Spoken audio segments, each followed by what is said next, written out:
today.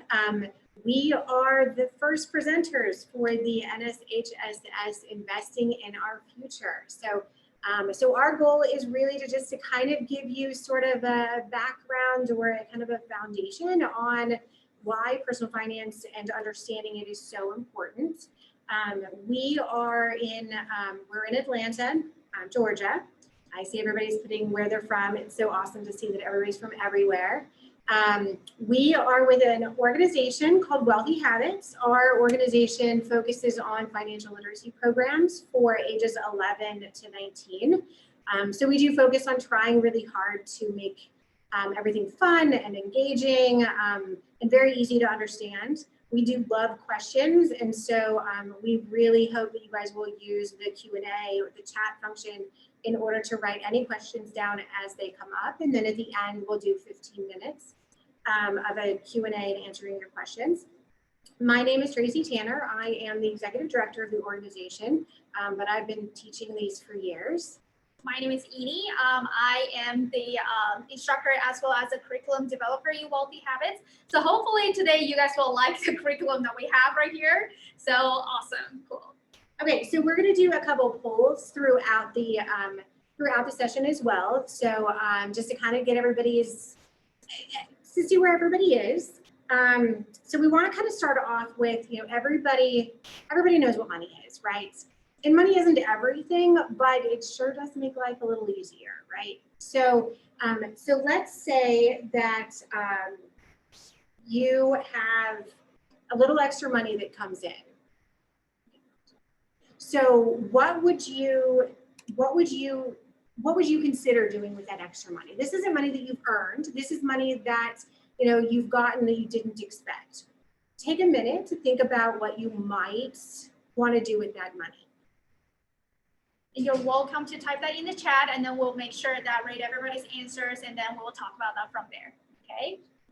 So if you got some money, and then what you're gonna do with that, especially those are extra money that you don't really, need it at the moment. That's very good. Awesome. Do something charitable. Awesome. That's a very good answer. Cool. Very good. Very good. Roth IRA. Very good. Use it for impulse shopping. Maybe not quite so good. Okay. So our first poll question is, do you currently use a budget? So everybody, do you take a second to go ahead and make your selection?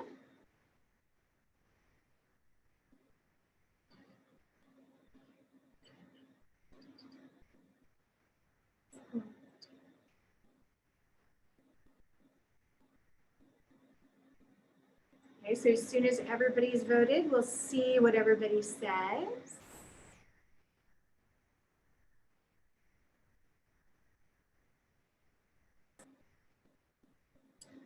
Cool. But lots of attempting, lots of no's, and a few yes. Very good. So, what is the budget? Why should we budget? Why this question is important to us? When we are talking about how to manage our finance, we obviously want to be smart about money. So when we need money in the future, we can easily have it, right? So we wanted to be smart about money. So the first thing we need to consider is budgeting. But what is budgeting? Why should we budget? So for people who are actually attempting a no, I do have this question for you guys. Like, why do you not do budget? And then what do you think, should you do budget in the future? Okay, so we have some good answers right here.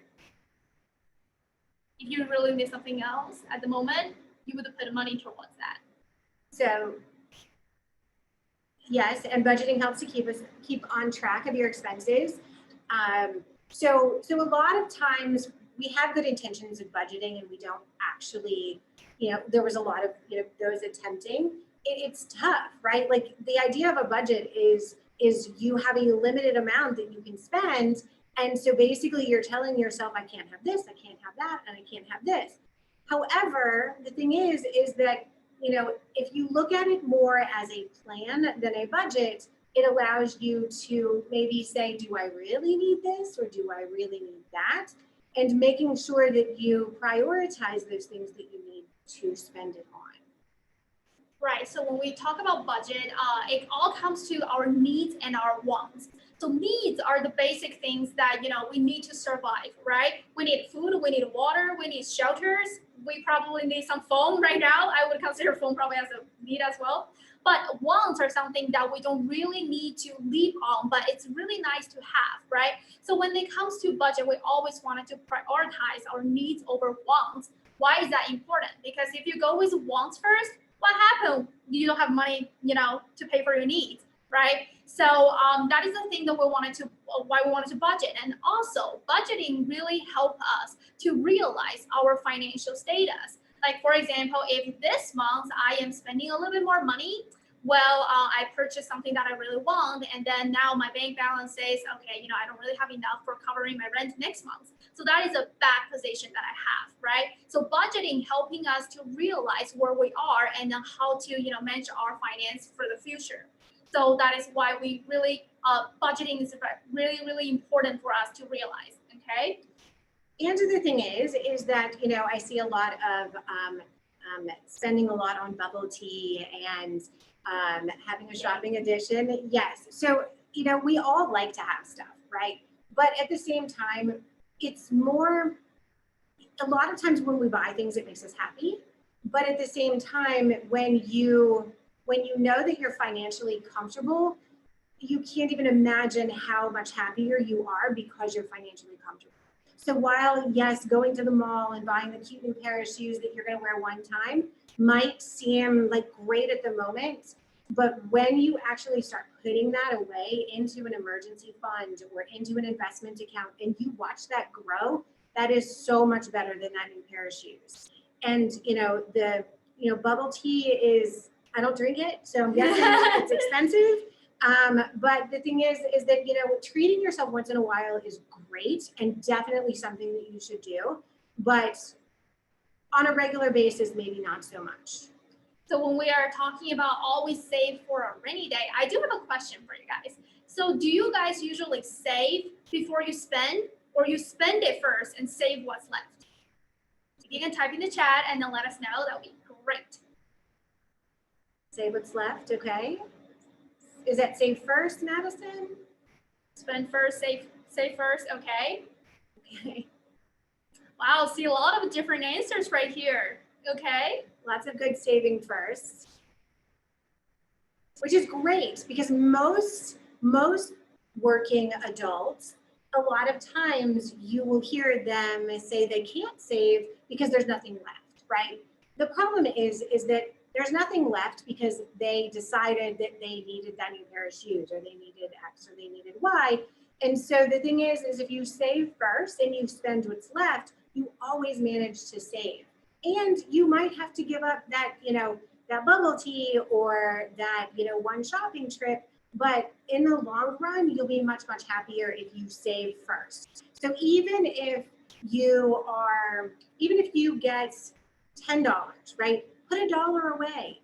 It may be not really worth going to the bank for that dollar, but at least put it someplace where once you accumulate more, you can go ahead and, put it into the bank so that you have it for later. I saw a lot of good answers right here coming through, and then I really appreciate all those answers.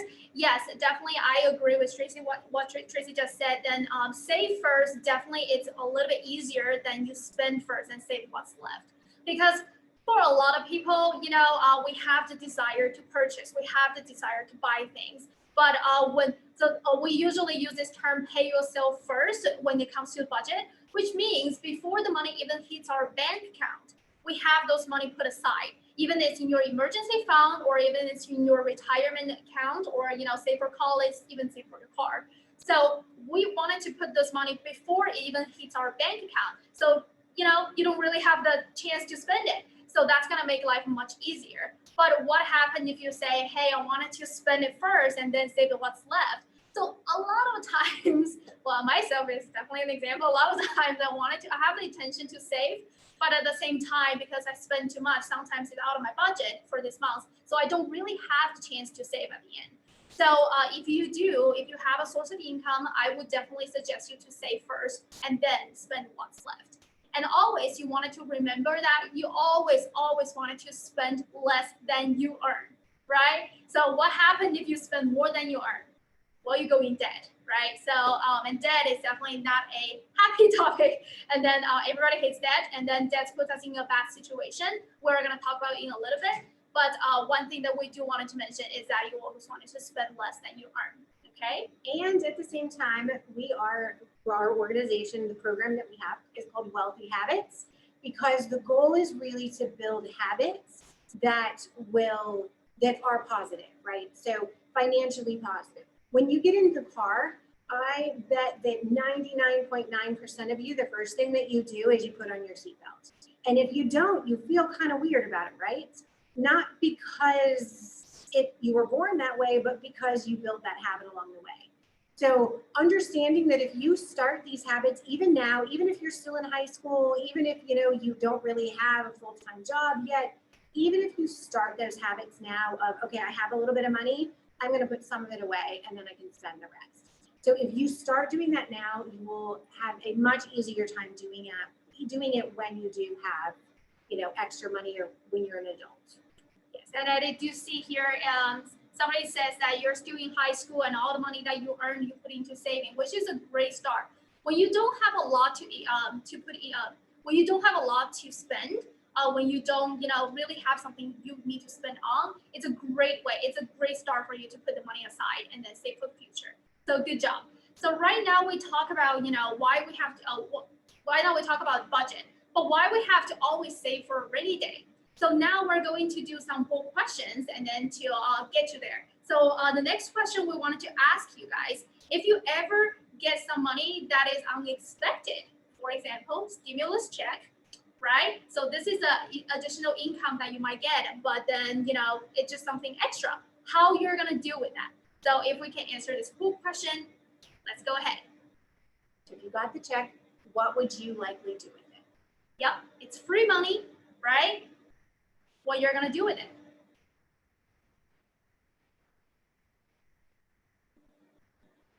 Go ahead and answer it on the poll.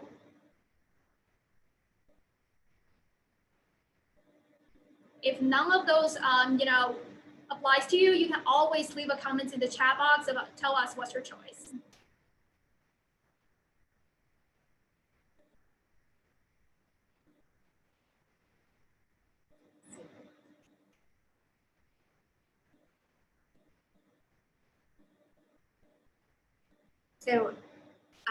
So if the option is in the poll, please go ahead and click that option, okay?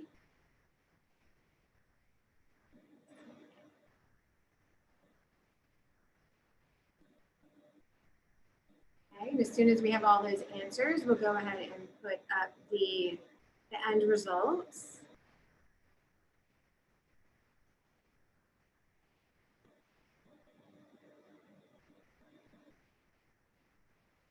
Okay, and our results are,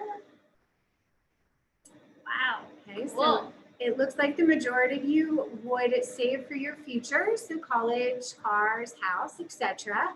Okay, those are great things to save for. So are you putting that into a savings account, I'm guessing, or are you guys putting it into a 529 for your college? So keeping in mind when you're putting money away for a very long period of time, so if you're 14 and you're saving for your car, that's at least 2 years down the road, right? So you want to make sure that if you are saving your money, it's like if you put it under your mattress or in your drawer in your room, it's not really growing, right? It's not safe. It's not growing. If you put it into a bank account, then it's at least safe, but it's probably not growing by more than a penny or two, right? So as you are saving, you want to make sure that you're saving it in the right place, right? An emergency fund is money that you need to be able to access right away, and so that's a great place to put your cash. But when you're saving long term, you want to put it into an account like a CD or a 529 plan that helps that money grow, so that when you do go off to college or you do go to buy a house, you have more than what you originally put in there. Awesome. So I definitely understand where you guys come from. Like, it's free money. If we got a stimulus check, it's a free money. And then a lot of you will choose to put this free money into your wants over your needs. And then a lot of you will choose to pay those bills that you have overdue. But what about if you never got this money, right? There's some things that was always happen and then it's always unexpected. So this comes to our next question for you. If something unexpected happened, how you're gonna deal with that? Let's say in the same situation, we're all in a pandemic right now. What about if there is a lockdown order? Then you lost all of your source of income. How you're gonna deal with this month? So let's do a next whole question that to figure out. Yes, thank you. So let's see. If you guys can choose, unfortunately, a 1 month lockdown order has been issued. So you lost all of your income. How you're gonna deal with it? How you're gonna, Are you going to use your credit cards for everything that you need and you want? Are you going to take money out of that emergency savings first? What if what if you don't have any emergency savings, right? Are you going to call your friends or your parents for help? Are you going to just not pay your bills? There are a lot of people that just say, oh, I don't have it, I'm not going to pay for it. Are you going to try to lower your living expenses? Maybe, you're used to going to Starbucks every single day. Obviously, you can do without that, right? So are you going to make that your biggest move? Or are you going to try to get another job to help pay for those extra expenses? And then other, obviously.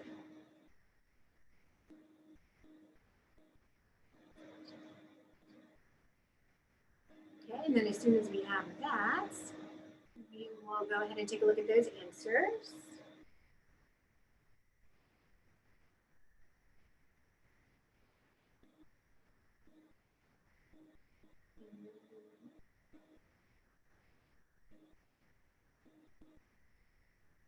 And those answers are,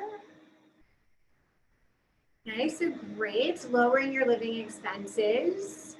Okay, 5% of you said put off paying your bills.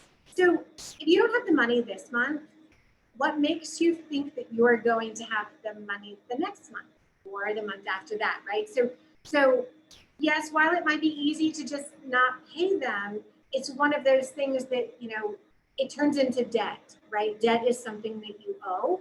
And so if you have debt and then the next month you have more and then you have more and then you have more and it just gets overwhelming.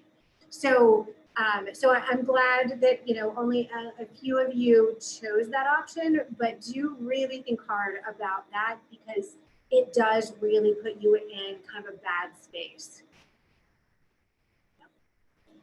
And then I saw about like 50% of you trying to get an online job. Well, so the thing is, when this thing happened, getting a job is really not that easy. So it's definitely a way that if we can get something, but when we cannot get something, we need to think about what's our backup plan, right? We need to think about how we're gonna cover a whole month's expenses. So that is when the emergency saving play a really big role, right? If you do have emergency saving, you don't need to worry about that much. But if you do not, well, unfortunately, you might have to either cut down your expenses extremely, or you have to find something that gives you some income, right?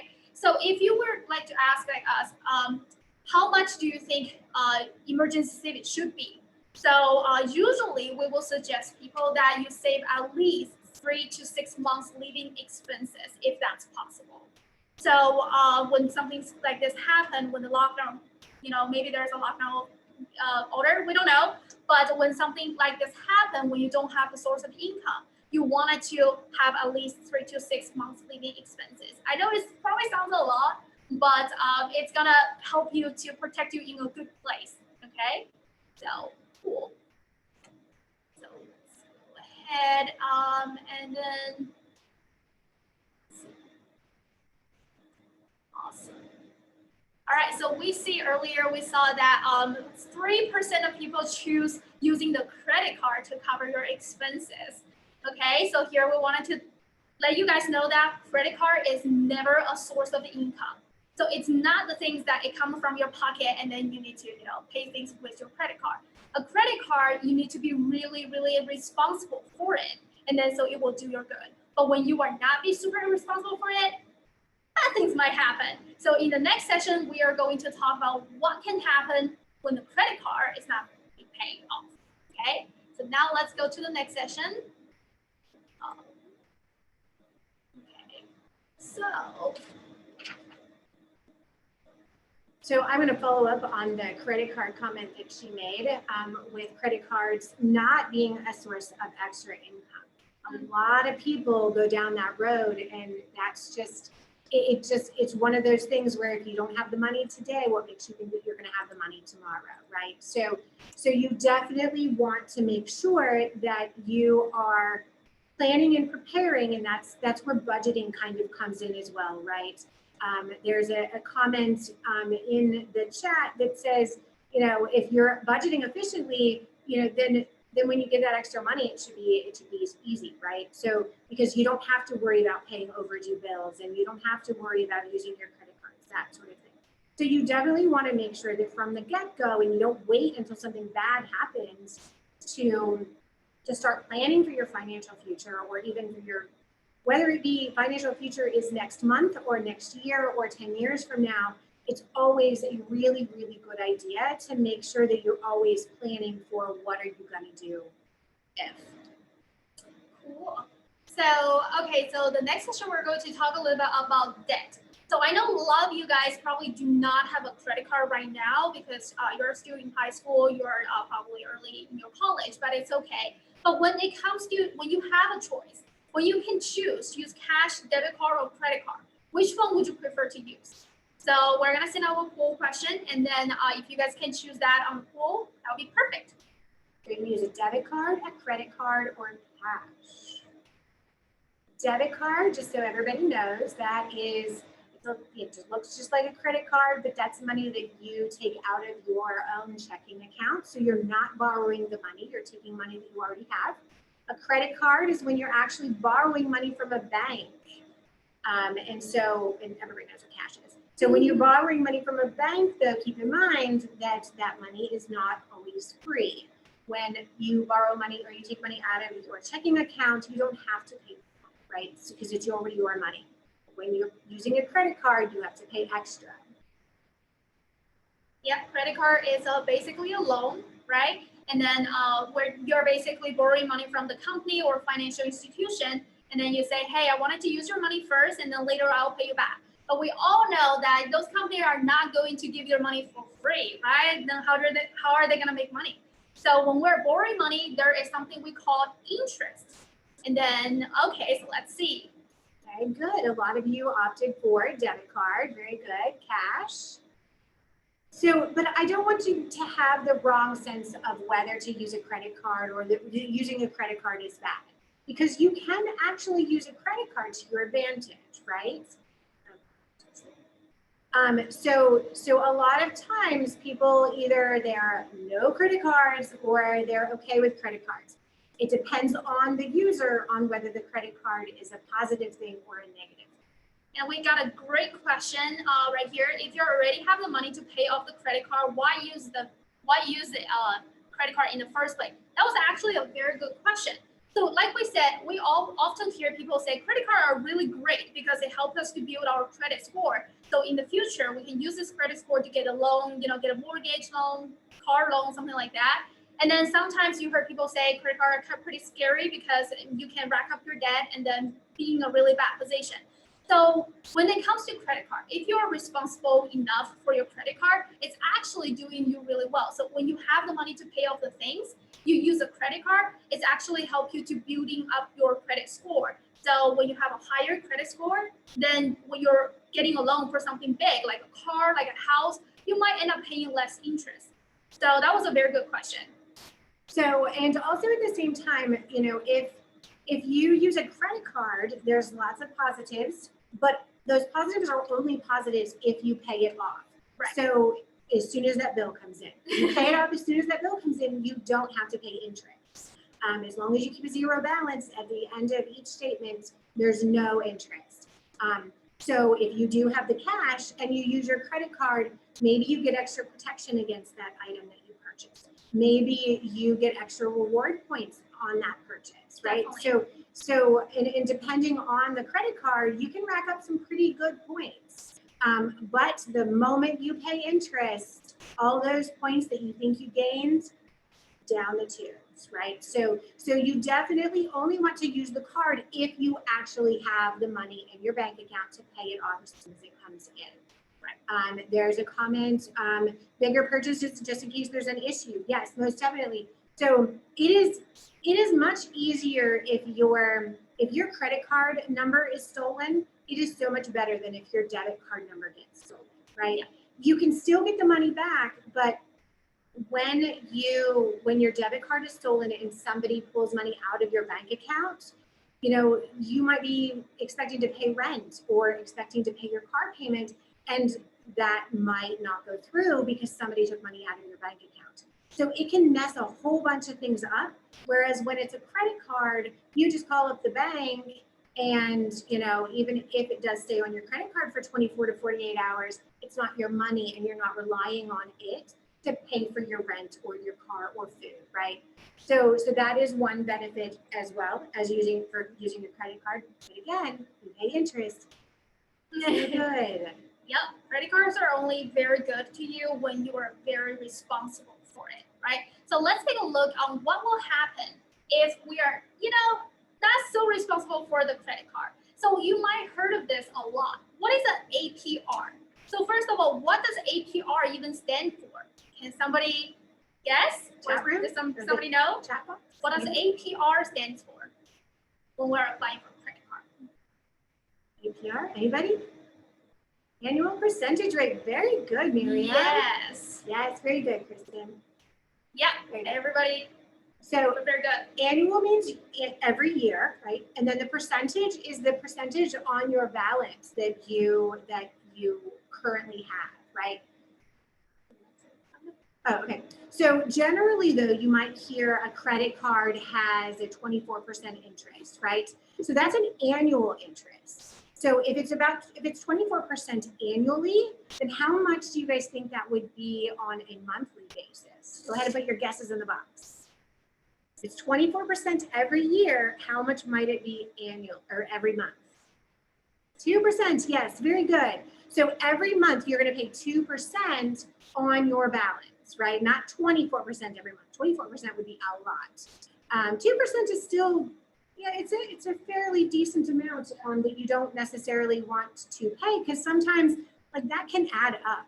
If you owe $10,000 on your card and you have to pay 2% every single month, that really adds up fast, right? So paying interest is definitely not an exciting. Definitely. So I think Tracy earlier mentioned that, but there is a way that we don't need to pay those interests. Do you guys still remember? How can you use How can we avoid? Oh, sorry. I was just going to ask the question differently. So how can you use a credit card and not pay interest? Pay your bills on time. Not on time, but in full, right? So yes. In full. And so there's a question about what about store credit cards? They're the same. The difference between a store card, like say a Macy's card, or if it doesn't have the Visa or the MasterCard, those major logos on them, it means you can only use it in that store. Also, the one thing about credit cards from stores are their interest is usually a lot higher. And so those are definitely not ones you want to let go month to month at all. Let's see, looking at the, wouldn't most APRs on credit cards be usually? No, the annual credit card would not be 0 or 1%. You can get, so if a credit card, if you have good credit, a credit card might say, oh, here, we'll give you this credit value, or we'll give you this credit, and you can have it for 0% interest for 12 months, right? But then after that 12 months is over, then they are going to start charging their regular interest. If you have good credit, the chances of you having a lower APR are definitely higher than if you have bad credit. If you have bad credit or no credit, your interest rate is going to be at the top that they can charge you. Definitely. Okay, so when it comes to paying off our balance, and then we all know that if we pay off the whole balance, we don't need to pay interest. But too reason that we don't really have the money to pay off the whole balance. So there is something that we usually refers to minimum payment. So minimum payment is the smallest amount that you have to pay every month in order to keep your account in a good standing. Okay, so it doesn't mean that you don't need to pay interest. You do, because you still own the money. But at least it does show the credit card company that you're paying things, on time. So paying things in time and then paying things in full, it's totally different thing. So if you're paying things in time, which is a good sign, but if you're only paying the minimum payment, well, you still have to pay some interest. So right now, I have a question for you guys. So what is a big purchase that you would like to make but don't have enough cash for it, and how much is that item? So if you can type in the chat box, that'd be great. And while you do that, I'm going to answer Kristen's question. Oh, go ahead. So if you apply for a credit card and you're not using it, should you close it? No, unless you're going to use it irresponsibly, I wouldn't close it. The one thing about credit score is that the longer you have credit, the higher your score is, right?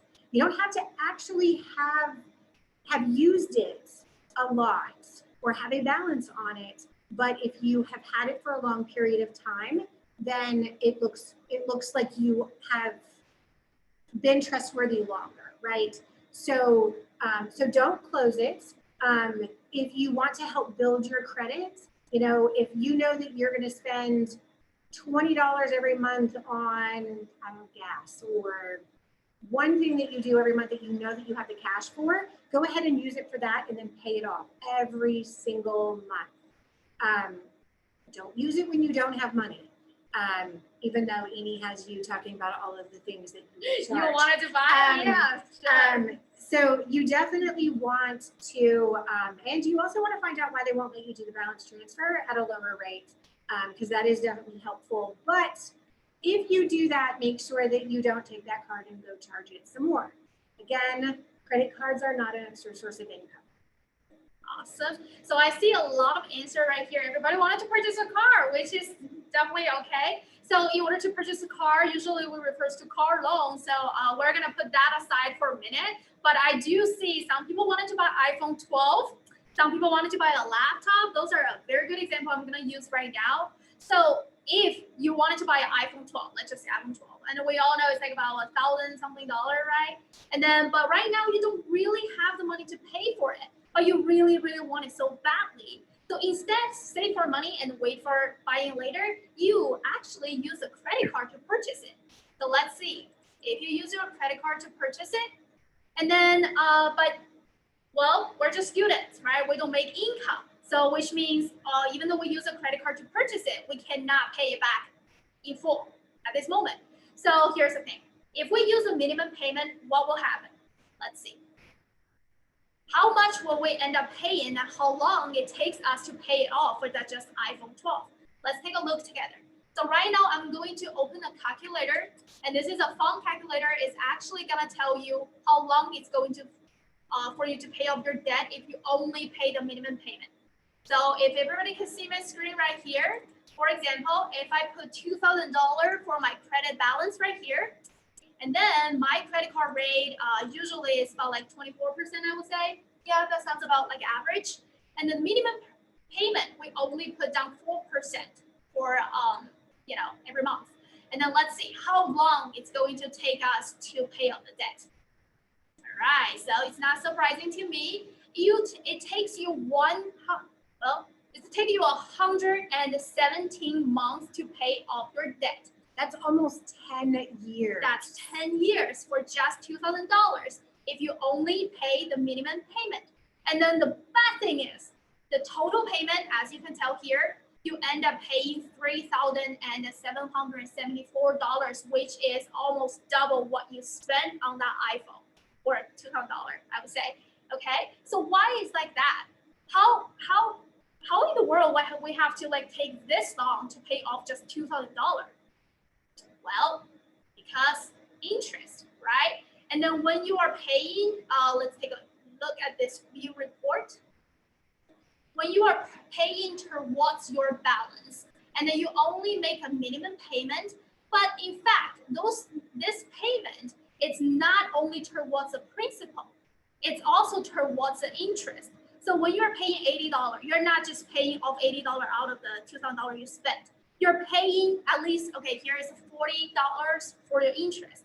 And then that happens every month. So that means that you just wasted $40, almost $40 every single month just so that you could have that item sooner rather than to save for it, right? So you end up paying for that $2,000 item, you end up paying an extra $1,775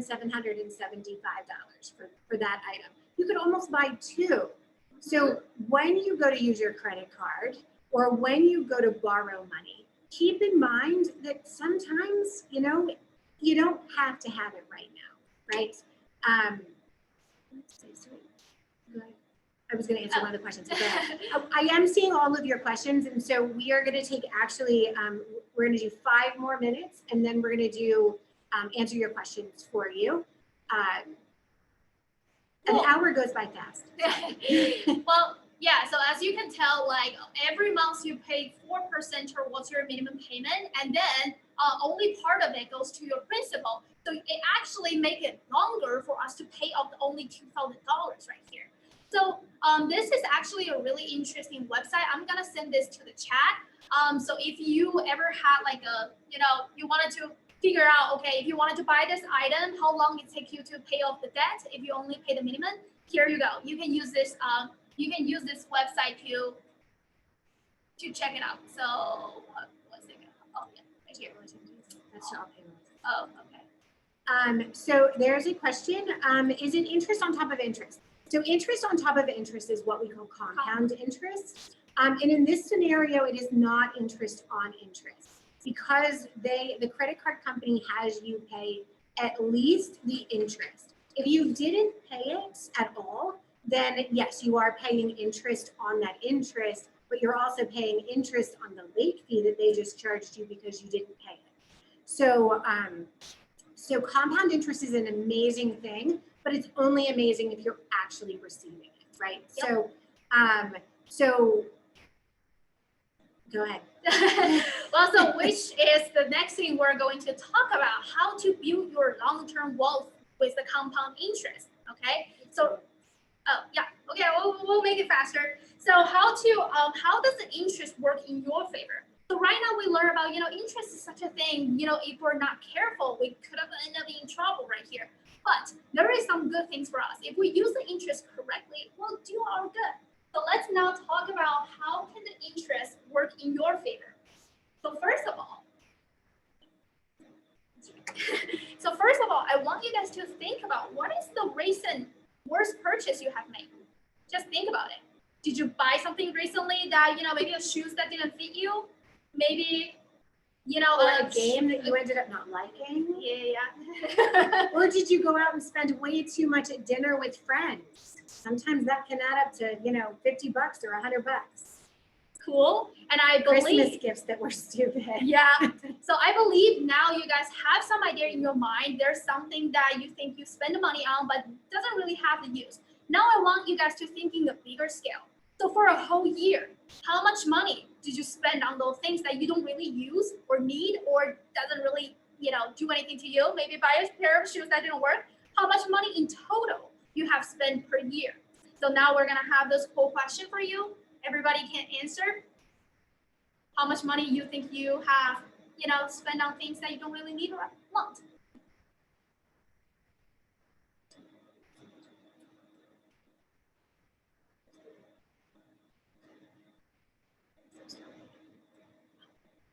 Well, you can definitely be honest with yourself, and then, you know, it's not a bad thing. We realize it, right? There's no right or wrong answers. Yeah, food I don't like. I definitely do a lot of that. That's an I don't get habits. Yep. We didn't get a lot of answers though. We'll see. We'll see. As soon as the poll is in.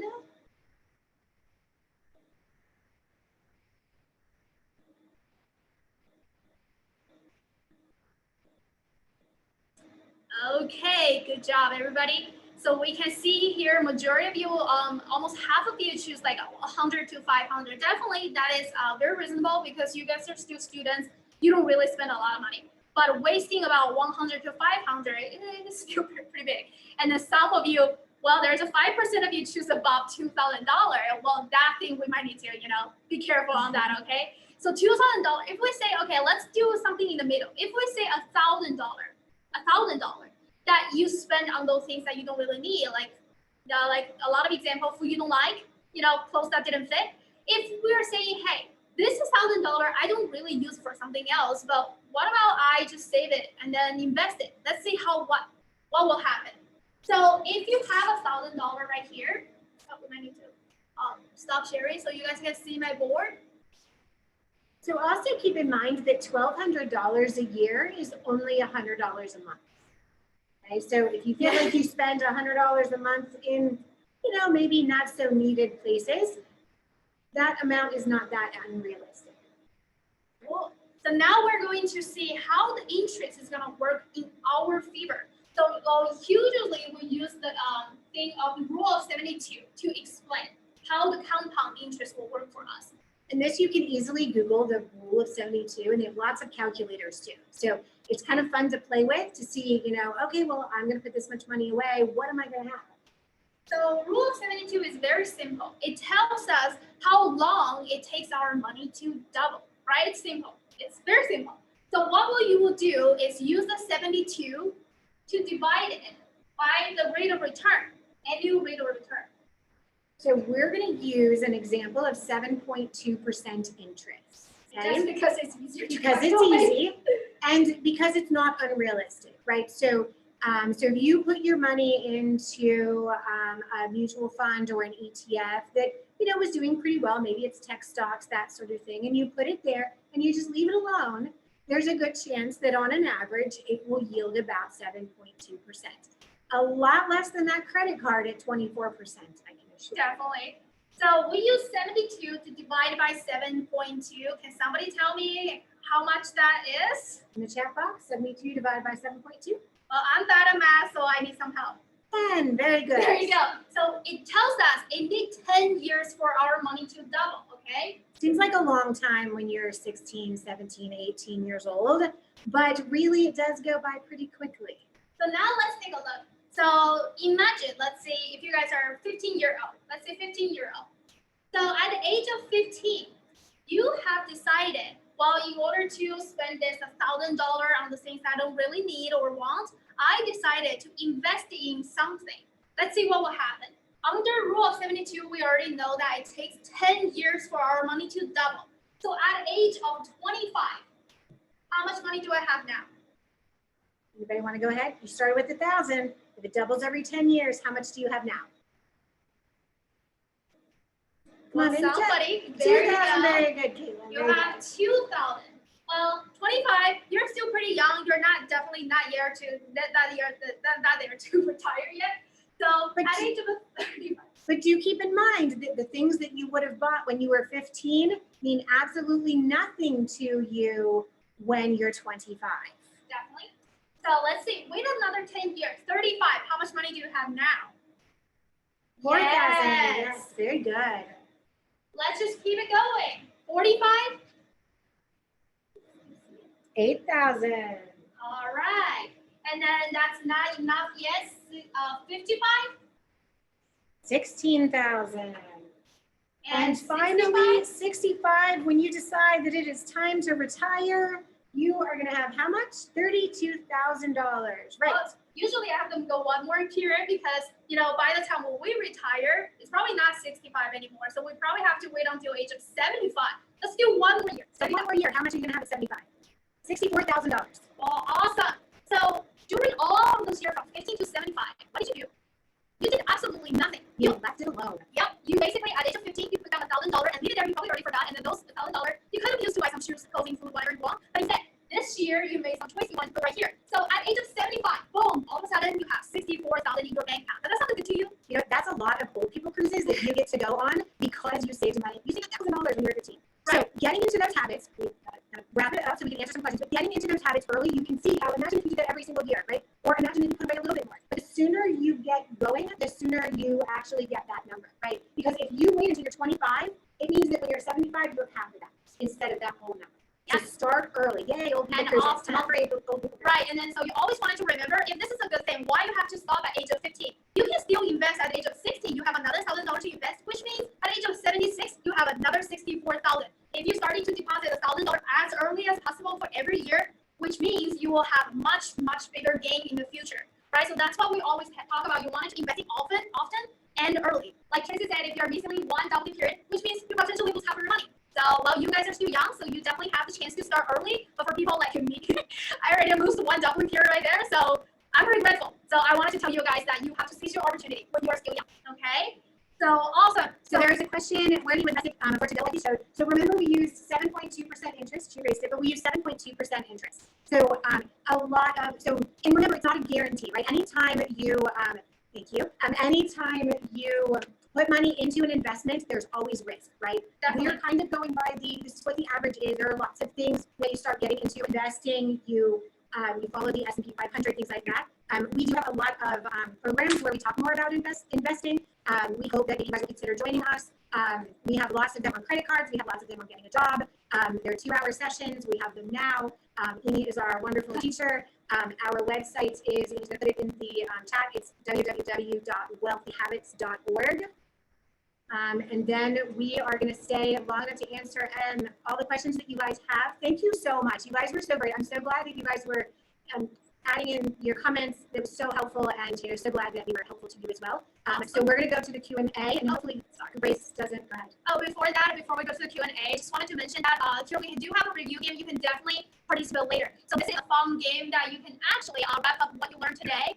So basically, you just need to open the website I send it to you, and then on each log there's a question. You have to answer it correctly to unlock it. It's like unlock your financial success. So hopefully everybody can unlock this based on the information you learned today, and then have a wonderful financial success in the future. So yeah, you can definitely play with that later.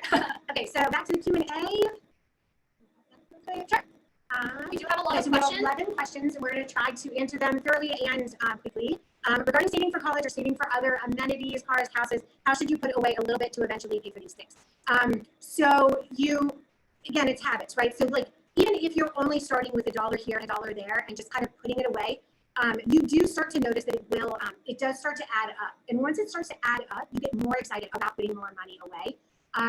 Once you get a certain amount, like you can't take $1 to the bank and put it into a CD, but you can go and check out CDs. Right now, our interest rates are really low, so they're not really paying a lot, but it's still much better to have your money making 1% interest as opposed to 0.1% interest, right? So you're just evaluating the time that you have for that money to grow. You want to kind of figure that out, right? You can put it into an investment account like this one, but keep in mind that when you go to pull it out, if the markets are not doing very well, then you might have less than you anticipated.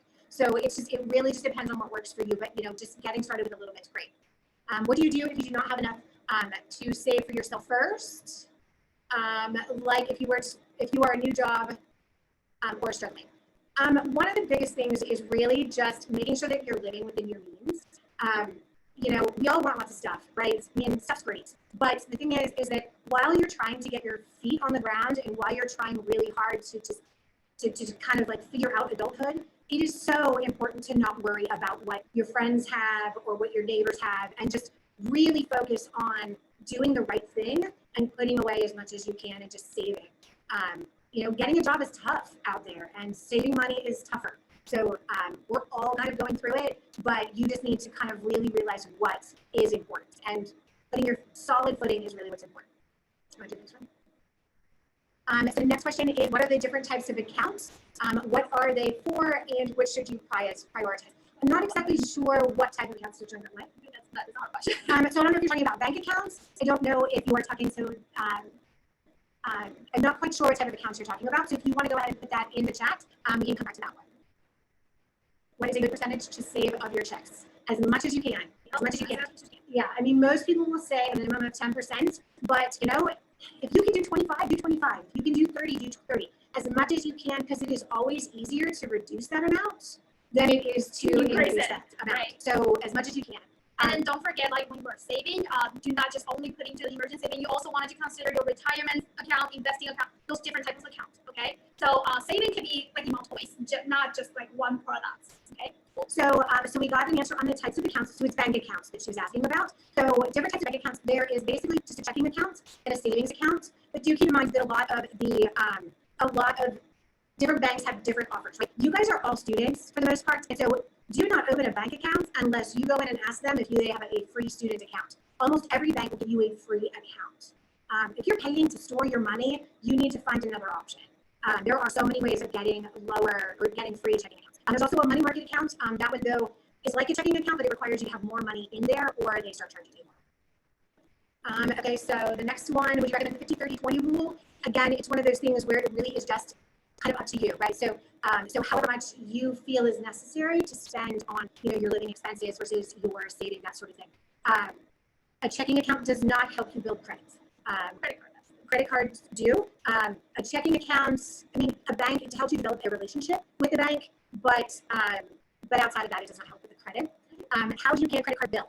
That was pretty simple. So usually when you have a credit card, you have this like payment due date. And then usually it's set up, I think it's the day that when you open the account, right? And then so you definitely wanted to pay before that date or like, on that day. So definitely don't miss the payment date because otherwise you'll pay a late fee. So you usually currently the credit card usually have an app, then you can just, pay the bills from the app. Back in my day, you used to have to write a check and send it in the mail.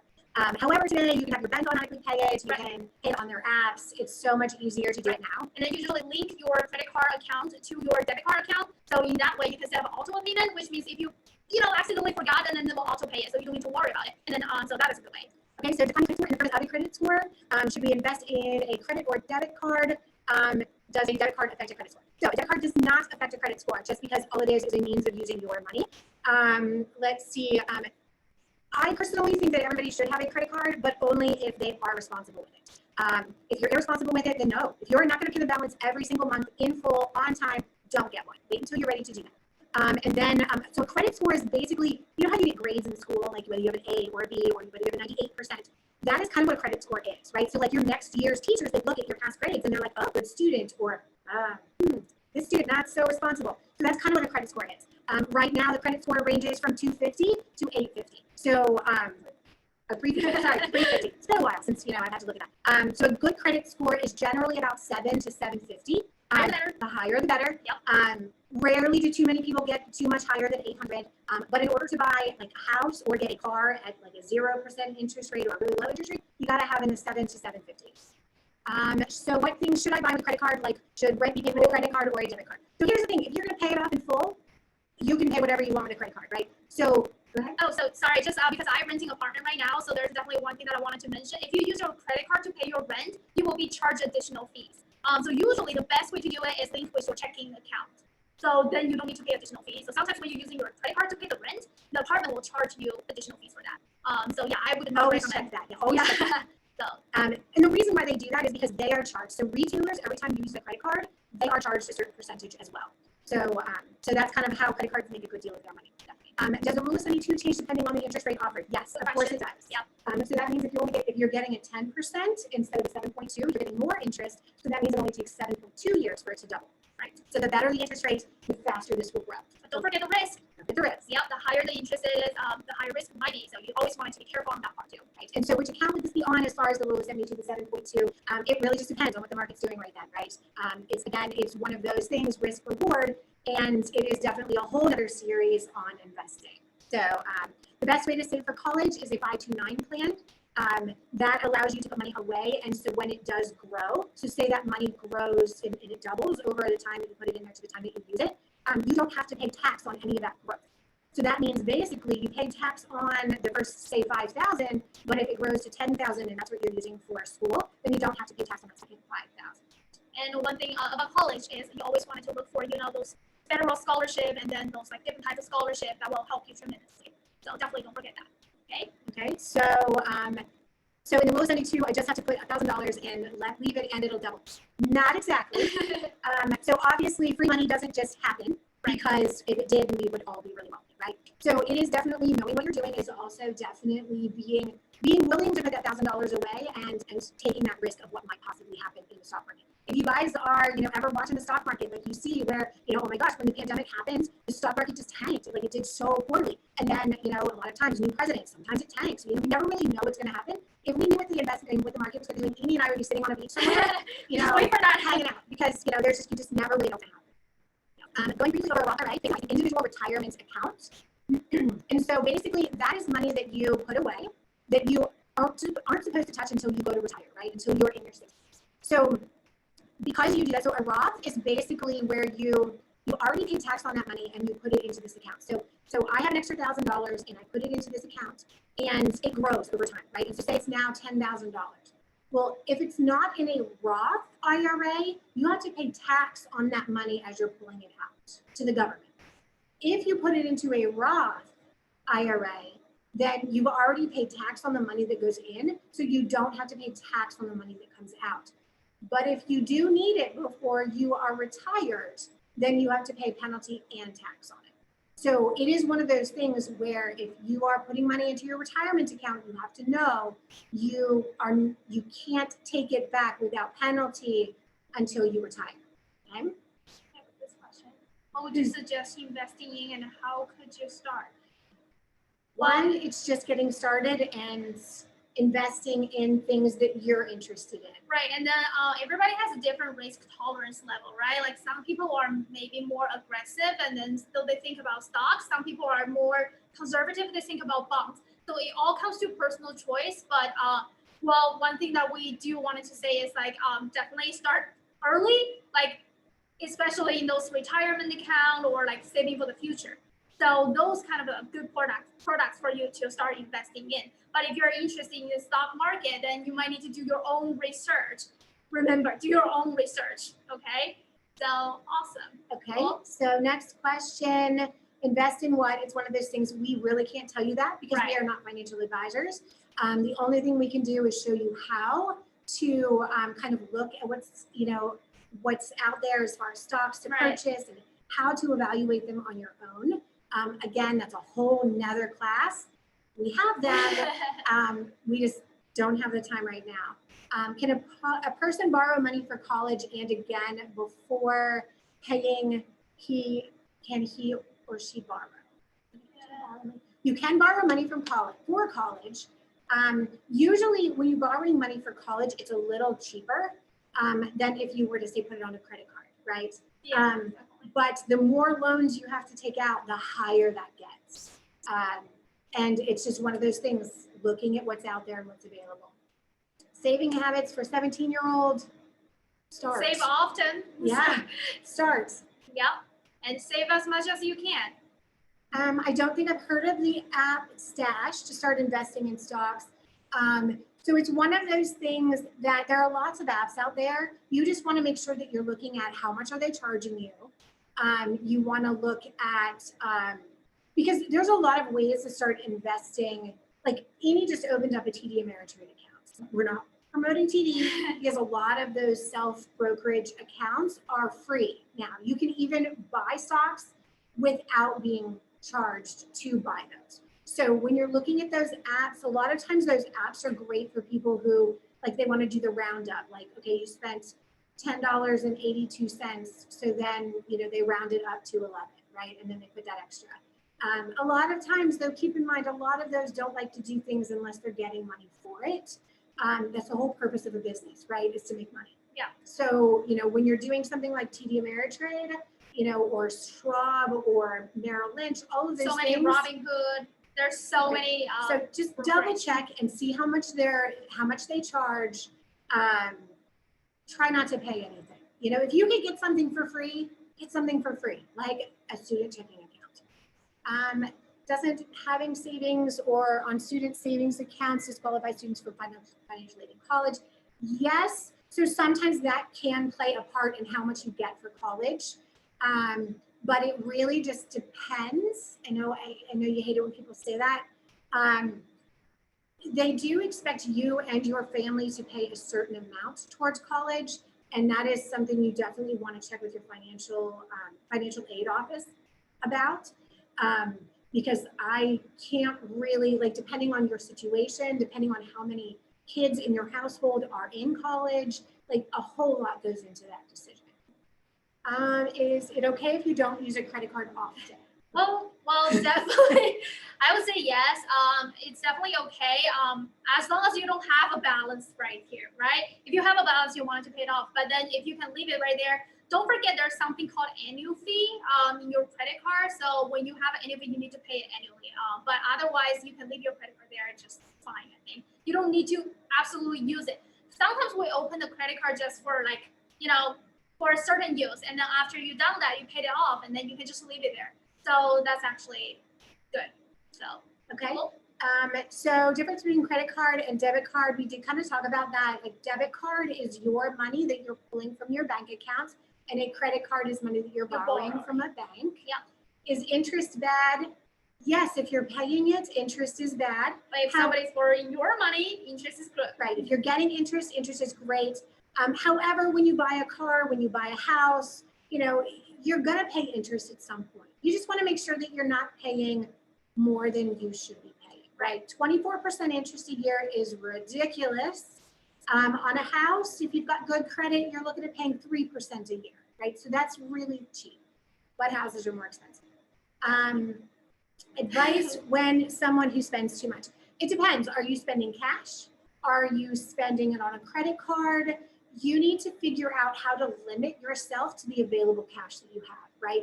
Get into the habit of asking yourself, do I really need this? I hate shopping, which maybe that's why I find it hard for, to answer the question on spending too much. Like every time I look at something at the store, like I'll carry it around and I'm like, okay, I've got the money for this, but do I really want it? Then I've got to take it home and I've got to find a place for it. And then I've got to, so try to figure out how you can convince yourself to really ask the question of, do you really need it? What about the lottery? Well, the lottery is what we call like windfall money. You don't really want to count on it because it's not a, it's not a thing that a wealthy habits person will usually count on. Well, I'm not sure if this question is about like what about lottery? It's a good habit. It is a bad habit. Definitely a lot of times if you see who wins the lottery, most of those people have poor habits and they spend every dime they have on the lottery. We wouldn't suggest it. We suggest you be smart with your money and not pray and hope you win the lottery. And investing in stock is a good idea. Well, this totally depends on you, right? So like we said, people have different risk tolerance level. If you're an aggressive investor, you might want to consider stocks. So there is so many different types of investment that you can choose from. So definitely before you invest in anything, you wanted to do your research and take a look and then, just check everything before you make a decision.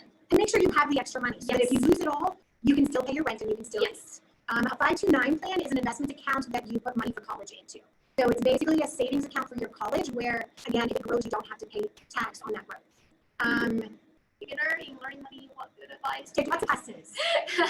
Lots of wealthy habits classes, actually. Yeah, as we mentioned today, there's 3 tips that we want you guys to remember. You always wanted to save for a rainy day. You always wanted to make sure that you're not end up in a debt situation, and then you always wanted to make sure that you're building long-term wealth. So there's a lot to talk about in those 3 tips, but those are general. And then definitely Tracy said take more classes that might be helpful. Yes. Is it cool if you don't use a credit card? Yes, it is cool if you don't use a credit card. Just do keep in mind that a credit card is a really easy way to build good credit. But it is not the only way to build credit. So if you don't want to use a credit card, fine, that's great. It's just one of those things that just, you are going to need to build credit at some point, because at some point you're going to want a house, a car, those sorts of things. And so you're going to need credit for that. How does banking money bank transfer internationally? So any bank transfers are electronic. It's not like they mail the money. It's a wire transfer. Yeah. Usually you have to pay a little fee on that transfer, especially internationally. Yeah. If you want to check out who takes care of all those wire transfers, the Federal Reserve Bank is in charge of all of those transfers. So I would Google that. Let's see. Do you think it'd be smart to get a student loan?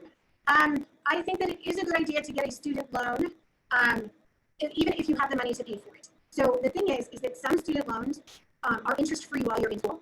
And so if you borrow that money, say you borrow $10,000, and then as soon as you graduate, you pay it off, your money has now had 4 years to grow. And you've also built credit now, and you haven't paid a dime of interest because you paid it off. So look at your whole thing, right? Like, again, there is no one answer for everybody. But student loan debt, a lot of times when you hear about it being bad, is when people graduate with a degree in basket weaving or arts and they have $100,000 in debt to pay. We have lots more questions. That was very awesome, you guys. Like the questions are keep coming. It's like everybody, thank you for being so so engaging. So yeah, okay, we'll try our best to answer the questions. Yes, we have 5 more minutes. We're going to answer questions. Okay, so should I use financial aid in order to save money for very hard college? So financial aid is money that's given to you because you or your family doesn't make enough to cover the expense of college. You definitely want to look at financial aid first because, well, it's free money, so take advantage of it. But you should also save money for college too because financial aid rarely covers all of it. I would take a look also at your state. Georgia has the Hope Scholarship, where if you get a certain GPA, it'll pay for a state school tuition. If you have veterans, like if your mom or dad is a veteran or in the military, a lot of times there are programs for that. Look, there are lots of ways to pay for college. There's lots of organizations that do great things for kids who are really kind of motivated and know what they're doing. So take a look at all those resources. Well, okay, so we have a question here about the low income and then doesn't really have any sources of allowance to starting to open a bank account to have a secure job. So having a bank account early is not a bad idea, no matter if you have money or not having money. So it's basically helping you to kind of starting to build smart, financial habits early on. And then you don't really need to have a lot of a transaction, but having a bank account definitely help you start in a good place, I would say. And remember, as a student, Yeah. you can probably open a bank account with $5 or $10. Right. And it helps. But remember, a bank account is like a credit card, right? If you use it properly, it can be beneficial. And if you use it poorly, it can cost you money. So Definitely. make sure that if you are going to open it, it's good. Talk to the person at the bank, really kind of talk about what your options are. Talk about how to do things the right way. They're there to help you. And they don't get a lot of people coming in anymore. So I'm sure they would love to have a conversation. Okay, should you make a budget for food and things when you're in college? Yes, absolutely. We suggest that you budget for your monthly expenses because that helps you to realize how much money you spend, how much money you have, and then it's a good start for you to realize, are you spending a little bit too much? Are you able to save? It's a plan that helps you. So, everything is good if you have a plan. But one thing with budget is you don't want it to abandoning it, right? You want it to stick to it. You want it to follow it when you have a budget. So when you set a budget in the beginning, you always want it to follow it. Okay, so cool. So also on that note so we hire a lot of interns for summer. And a lot of them will say that they didn't realize how difficult life was going to be when it came to money when they went off to college. They're so used to mom and dad, I need another $20. Well, when you're in college, you're on your own, right? Try to be an adult, grow up a little bit, right? So you need to figure out how to make that money that you have last instead of using it all in the first week and then going, whoops, I don't have any more, right? Trust me, you will be really surprised when you look at your bank account after the first semester of your, college. You will be realizing, wow, this is how much I spend. Okay, so definitely, it helps you to realize your financial status. So last but not least question is the minimum you have to pay into your account. I'm not sure if that's a bank account. If it's a bank account, it really just depends on the bank. It also depends on the type of account you're opening. If you're talking about a credit card account, again, it depends on how much you owe because they do want to make sure that you pay the interest first and a certain percentage. So I'm sorry, I can't really answer that question because it really just depends. So that is the last question. Oh my gosh, thank you so much. 44 of you stayed for the very final end, and I'm so sorry we went over, but we just loved being able to share all of this information with you guys. Yeah, and you guys really have awesome questions right here. So yeah, we wanted to make sure that your question be answered. But if you do have additional questions, you're welcome to email us or send us a message. Do whatever you can, and then we're happy to help. Okay. And again, we have a class this weekend. What is the class called? We have building credits, and we have college scholarship. So we have a 2-hour class on building credit, and then another 2-hour class on getting into college and scholarships and where to find them. So take a look at our website. If you have any questions, we'd love to hear from you. Thank you so much, everybody. It's been a pleasure.